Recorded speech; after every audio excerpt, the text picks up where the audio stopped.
Alright, so we'll get started on class 24. I finally have the right number on my sheet. So we're going to start with a box or rectangle, square, circle, whatever it is you want to draw.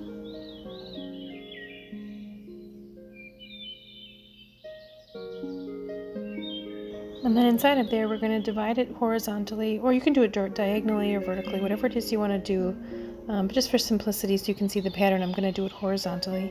These probably are a little bit less than a ½ inch apart, so you can make it whatever size you want. They don't have to be super tiny, kind of roughly the same thickness.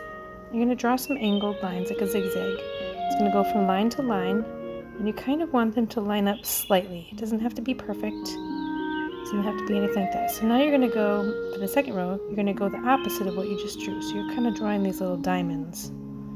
It doesn't have to be perfect. If you don't have perfect diamonds, don't worry about that. So then for the second row, you're going to actually copy the last row that you did. So you're going to go out and then back over to the right and then to the left. So you're going to mimic whatever you did last. And then you're going to make the diamonds again. So you're going to kind of repeat this same process. Just like that. And my bottom row is not completely whole, I guess. So I have kind of an odd, I don't have a complete point at the bottom, so be aware of where your last line is. So you're just going to keep going all the way across the section. If you want to make them perfect, that's totally up to you. If you just even slow down, I'm going kind of quick, but if you go a little bit slower than what I'm drawing, it's a little bit easier to eyeball kind of how big you need these to be. So you can certainly take your time. I just want to show you that there's so many people that tell me they can't draw. Like, I can't draw, I don't know how to do that, I don't know what you do. Well, I'm showing you that even if you do kind of move quickly, or you're not too precise, which is fine, that it can still look really cool. So you can see I just messed up on that one as far as my size, and I wouldn't even say messed up, it's just a little bit different than the other ones. And it's still going to look really great, so carry on.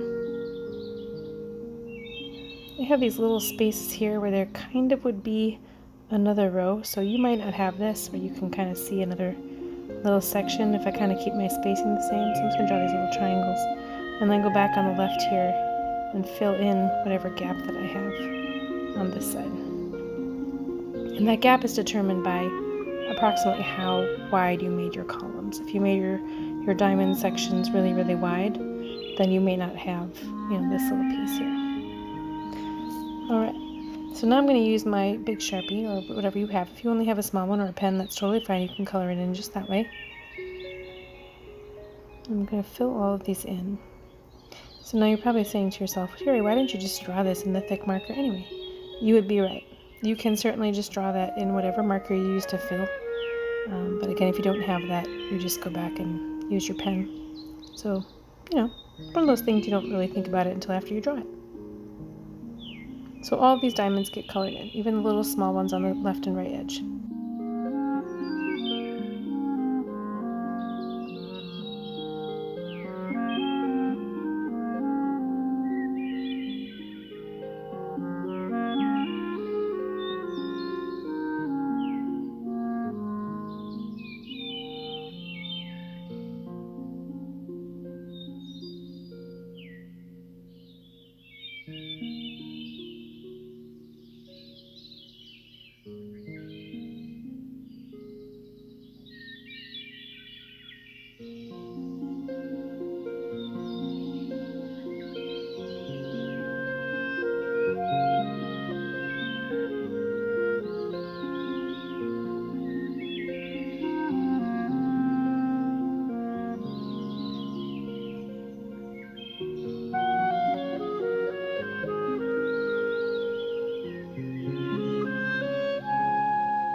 Alright, so I have these little triangle sections on the right here. You may not have this section, or yours might be a little bit bigger than mine, whatever you have. I'm just going to remember to fill those in so I don't forget. Alright, so now I'm going to switch gears one more time. I'm going to put that down, and I'm actually going to grab a pencil. You can use whatever you have. If you have a gray marker, that's fine. You just don't want to use black. So whichever row you want to start in, I'm going to pick the second row because that's what I do.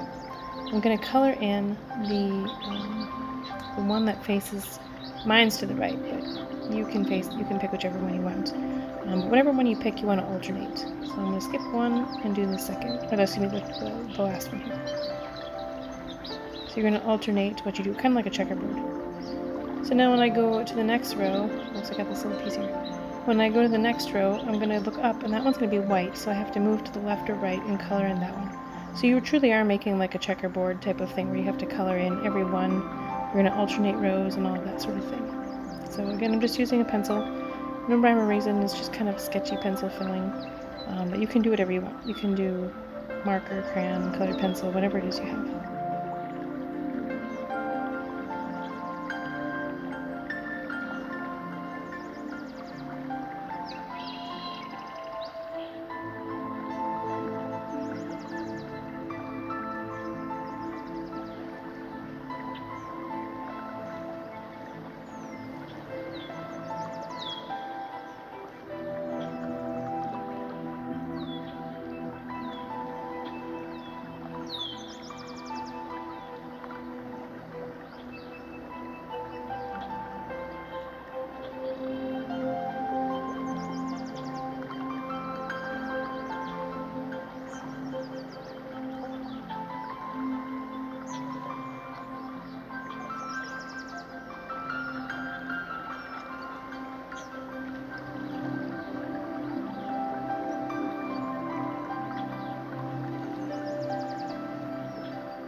So there you have it.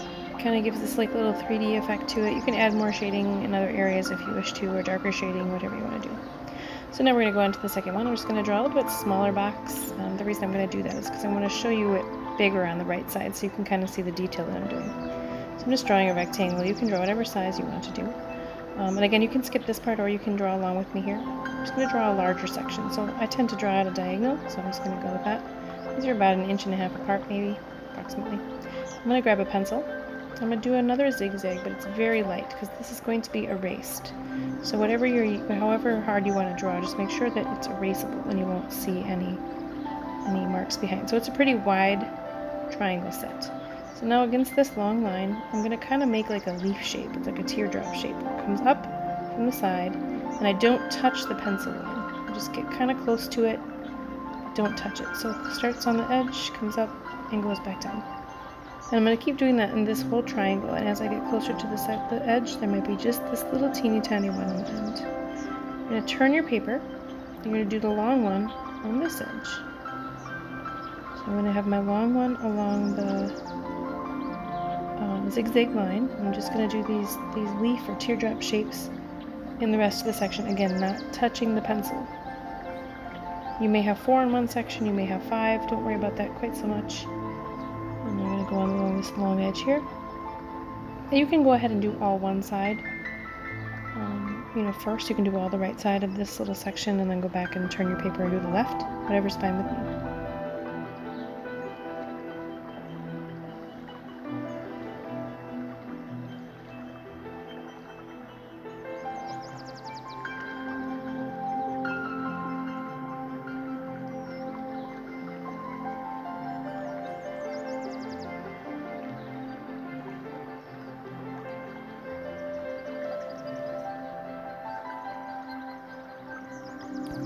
So So just like that. I'm going to go back and use my pencil. I'm going to do it very lightly so I don't make sure I don't smudge my pen or anything like that. And I'm going to just erase that pencil mark out of there. Again, that's why you're going to keep it light. It can be part of the design if that's what you want to do. You do whatever. So I wanted to show you that you can do a border and a fill with this. So I'm just going to kind of divide this space at random thicknesses diagonally through my space. Again, you can make these go vertical, horizontal, random. You can do one up, one across, whatever it is you want to do. You can kind of tuck them around each other, whatever. So I'm just going to pick, I'm going to grab my pencil here, and I'm just going to actually put the same zigzag pattern, they're kind of wide triangles. You can see how wide I'm making them. You don't want the triangles to be super tight. And then I'm just going to fill this in, same as I did before.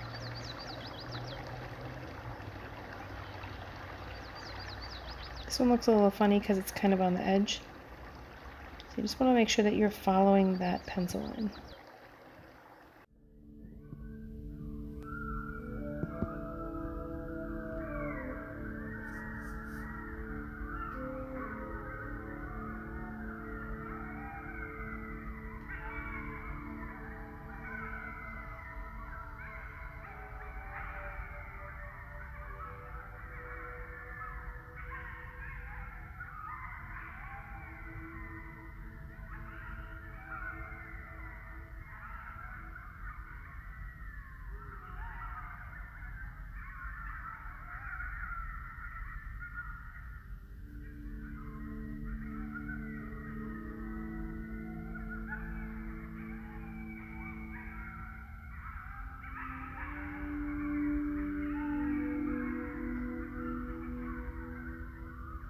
We're just going to go ahead and fill in the rest of these sections to kind of show you what it looks like if you do different size triangles. Again, they're really still very wide.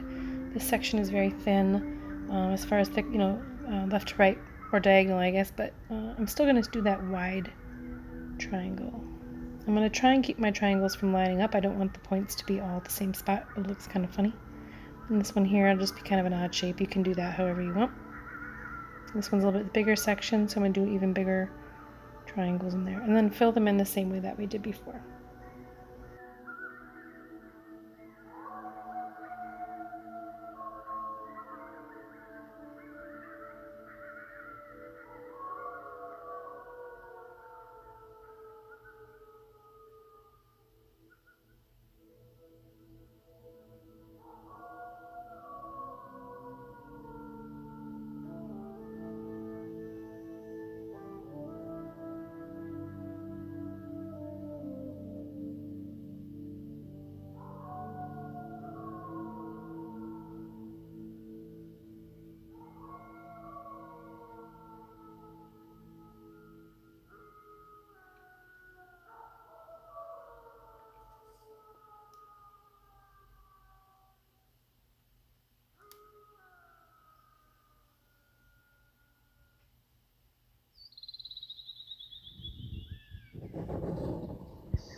Alright, so you can just take a pencil. I'm going to show you how you can fill some of these or modify them. I'm just going to take a pencil and add some shading along just one of them.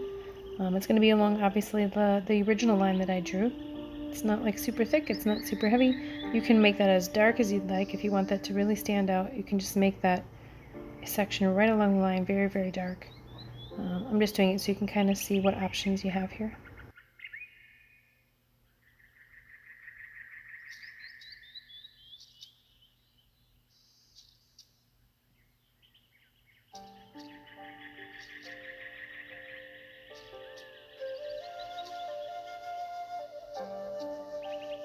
Alright, so maybe in this next one, I'm going to add something kind of funky, a funky detail on the tails. Again, you can do whatever you want. You can alter these, you can put little peacock heads on them so they kind of look like little bird wings or something. You can be very, very creative with all of these.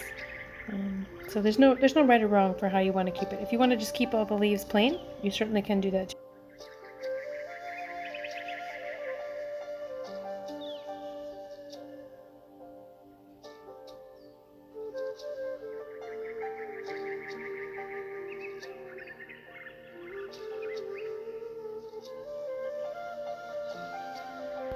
On this very last one, I'm actually going to fill in the background. I'm just going to do a small one to kind of move things along.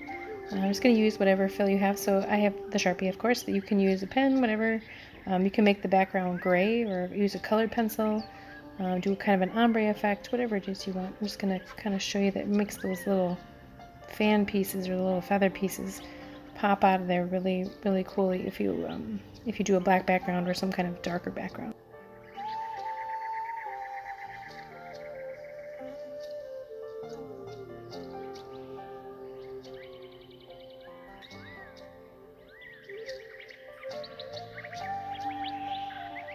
Alright, so our last one is going to be kind of just this wobbly line that's going to have these big loops in it. You don't want them to touch, but they should be just all random, wobbly pieces. Just go crazy. You don't have to make it this long if you don't want to. And in fact, I recommend that you don't make it this long when you are doing yours. Oops, it went off the paper there. So now you're going to do is you're going to double up this line, but you're, again, going to be wonky. So you can draw it on the inside or the outside. I chose the top or the right side, whatever. I'm going to make these very uneven and wonky. And it's okay at this point if this line touches the other side. You don't want them to overlap. It's okay if they touch. So they don't have to be the same thickness. Just do it very organic, very random. Kind of sneak it in that one. It's a little tight. And then do a weird thing. Come back up. So again, you can have that however you want. You just want to get it doubled up. And it should be wonky. It shouldn't be very uniform. This is meant to be sort of a weird, bubbly, snaky thing. I made my mind a little bit long, so we'll have to just go to the end. Alright, so now inside of, oops, sorry, just kicked the camera. Inside of this section, you're going to kind of make it like it looks like it's filled with water. So I'm going to actually trace the entire bubble piece here, and then cap it off with another oval at the top. I'm going to do this same thing. And you notice how this one is not closed? I'm just going to basically make it look like there's something sitting inside there. Just kind of cap it off and then trace around the rest of it. Now if you're just using a pen, you may not get the exact same effect, but because I have a marker or Sharpie, it makes it look a little bit darker. So you can do whatever you want there. You can double it up or you can leave it. So just kind of cap this one off. And they don't have to be perfect ovals or whatever shape that is. That one's already capped, so I'm going to leave that one. It's just going to be random, kind of wobbly pieces. Like this one, the point is kind of off on the side. Looks kind of fun. So just do that for all the rest of them that you have. Or whichever ones you want to put them in. You don't have to put it in every one, I guess.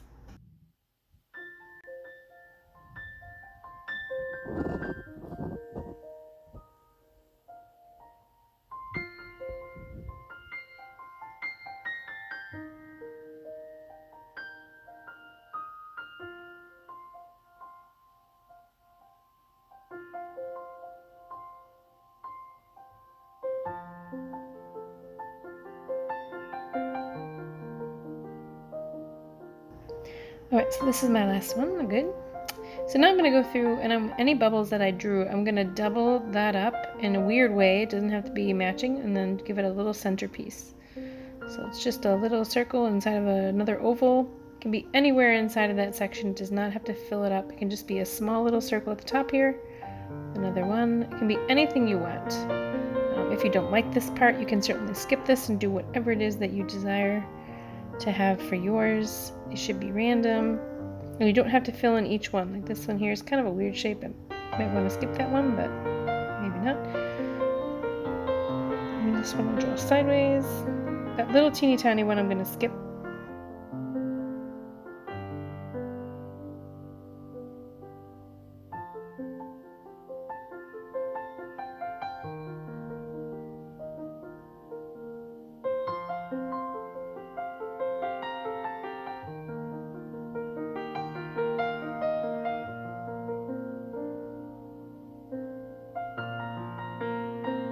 Alright, so the very first thing that I'm going to do, you can change this however you want. I'm going to draw these little teeny tiny tick marks, these little teeny, they're just hatch marks, and they should follow the curve. So here I'm going to kind of turn my lines a little bit so they go straight through the section, not straight across my paper, but straight through the snake, so to speak.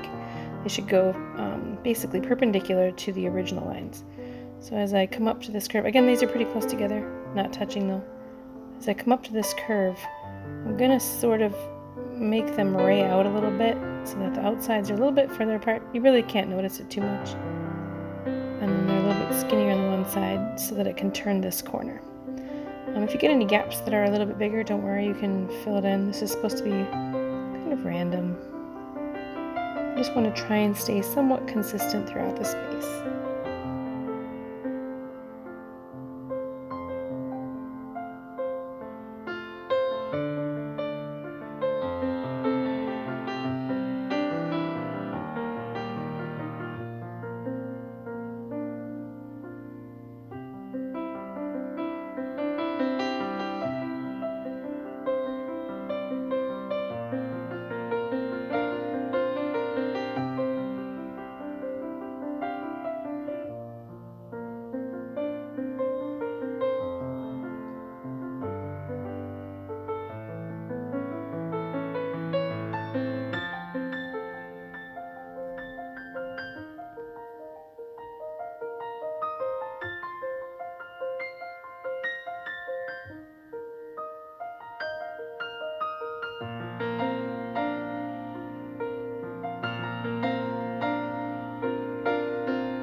So now that is just about done, now you're going to think about what you want to do with these little eggs that you've drawn, these little amoeba that you've put in here. So you can do anything you'd like. I'm going to just kind of do them random, or if maybe fill in the background of this one black. Again, you can add color in here.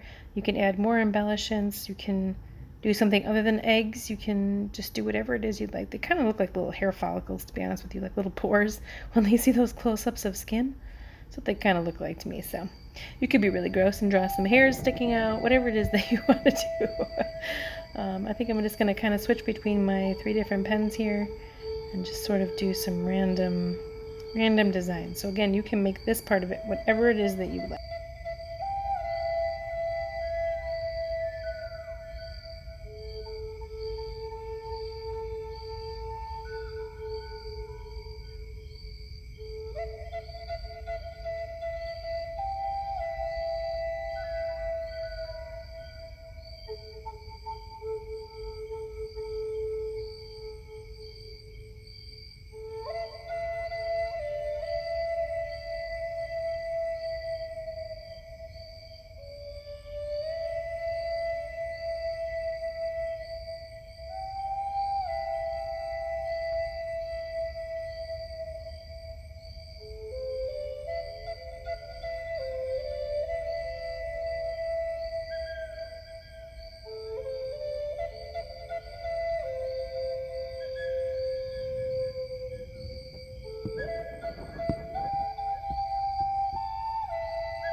So you can probably tell why I told you to make it a little bit shorter. I'm kind of on my last one and I'm either out of ideas or I'm tired of doing this design, whatever.